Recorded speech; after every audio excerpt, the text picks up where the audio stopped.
നടുനാളത്തിലെമ്പാടും ലക്ഷ്മിയുടെ അലർച്ച മുഴങ്ങി. മടക്കിനിയോട് ചേർന്ന് പൂജാമുറികളുടെ വാതിലിന് സമീപം ഭയന്ന് നിൽക്കുകയാണ് തറവാടിലെ സ്ത്രീജനങ്ങൾ. ഭയന്ന് മോഹാലസ്യപ്പെട്ടു കിടക്കുന്ന സൗദാമിനിയെ നിലത്തുനിന്ന് മാറ്റാൻ പോലുമുള്ള ധൈര്യം ആർക്കുമില്ല.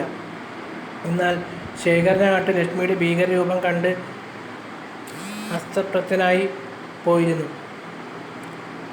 അതിഭീകരമായ അലർച്ച മുഴങ്ങി. കാരണവർ പത്മനാഭൻ്റെ ശരീരം 2 തുണ്ടങ്ങളായി നിലച്ചു നിലംപതിച്ചു. അയാളുടെ രക്തം ശേഖരൻ്റെ ദേഹത്തേക്കും തെറിച്ചു വീണു. അത് ശരീരത്തിൽ പതിഞ്ഞ നിമിഷം അയാൾക്ക് ബോധോദയമുണ്ടായി. പക്ഷേ അപ്പോഴേക്കും ലക്ഷ്മി അടുത്തെത്തിയിരുന്നു. എന്നാൽ അവനെ ഒന്നും ചെയ്യാതെ കുത്തനെ കണ്ണുകളുമായി സാഗതം നിരീക്ഷിക്കുകയായിരുന്നു അവൾ.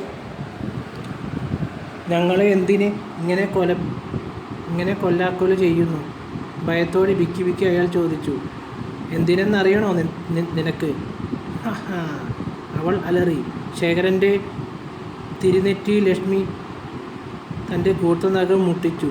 രക്തം പുരണ്ട മുഖം നെറ്റിയിൽ